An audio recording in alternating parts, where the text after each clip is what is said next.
प्यारे बच्चों, सुप्रभात। मेरी कक्षा में आपका स्वागत है।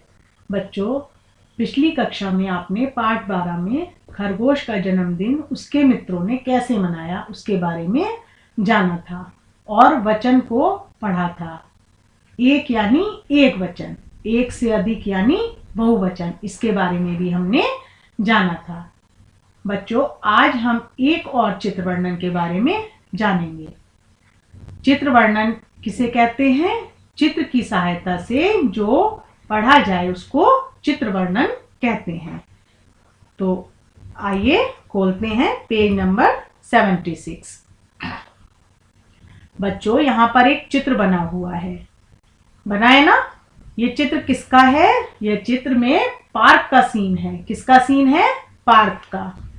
इस चित्र में पार्क दिखाई दे रहा है हमको। इस पार्क में क्या क्या हो रहा है? इस पार्क में दो बच्चे सीसो पर झूला झूल रहे हैं, जिसे हम सीसो पर बैठे हैं ना, जिसे हम झूला पट्टी या झूमा पट्टी भी कहते हैं। और क्या है पार्क में? और पार्क में एक बड़ा सा पेड़ है। उस पेड़ के पास एक लड़की गेंद से खेल रही है। किससे खेल रही है?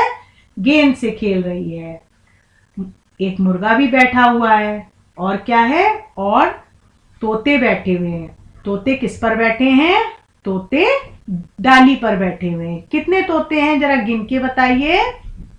1 2 3 4, 4 तोते बैठे हैं दो दो के जोड़े में पेड़ की डाली पर। और क्या हो रहा है? और सूरज निकल रहा है या सूरज उदय हो रहा है। मुझे कुछ और भी दिखाई दे रहा है। नीचे आप बताइए, नीचे की तरफ क्या है?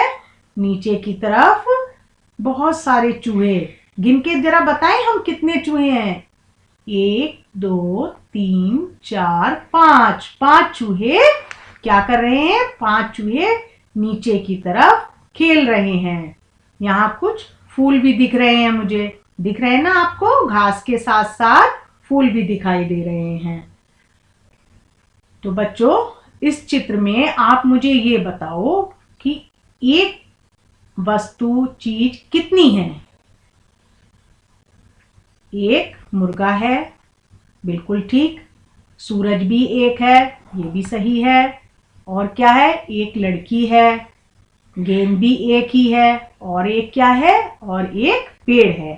तो यहाँ आपको नीचे लाइन दी हुई है जिसमें आपको एक और अनेक के बारे में बताना है।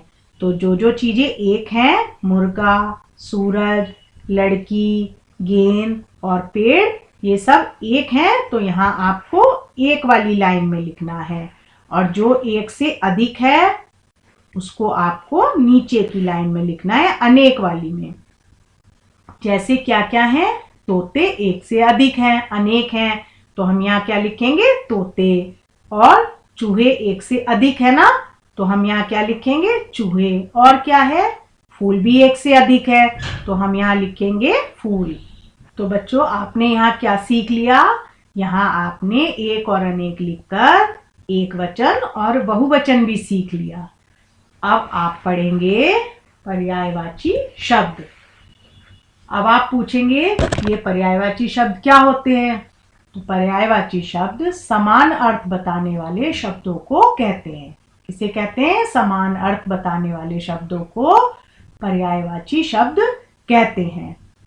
समान अर्थ मतलब जिसका एक नाम है और अनेक नाम है, मतलब उनका एक ही है। अनेक नामों पर भी मतलब उनका एक ही होता है। जैसे सूरज को रवि, सूर्य, दिनकर, दिवाकर भी कहते हैं। कहने का अर्थ यह है कि नाम अलग अलग हैं परंतु अर्थ एक है। ऐसे शब्दों को ही पर्यायवाची शब्द या समानार्थक शब्द कहते हैं। तो आइए पेज नंबर 77 पर हम पर्यायवाची शब्द पढ़ते हैं। इनके और नाम, यानी कि यहाँ जो लिखे हैं शब्द, इनके और भी नाम है। जैसे मैंने आपको सूरज का बताया ना, यहाँ लिखा है एक नाम रवि, पर हम इसे सूर्य, दिनकर, दिवाकर इन नामों से भी जानते हैं। इसी तरह सुबह, सुबह का क्या लिखा है यहाँ? सवेरा, लेकिन हम इसको प्रभात, भोर इन नामों से भी जानते हैं। इसके बाद है चिड़िया। चिड़िया क्या है? चिड़िया पक्षी है। इसको हम पखेरु, नवचर भी कह सकते हैं। पेड़, पेड़ को हम क्या क्या कह सकते हैं? पेड़ को हम तरु, वृक्ष आदि नामों से जानते हैं। जल, जल को तो आप सभी जानते हैं ना, पानी कहते हैं। इसको हम नीर भी कह सकते हैं। अब यहाँ एक चित्र में नाव बनी है। क्या बनी है? नाव।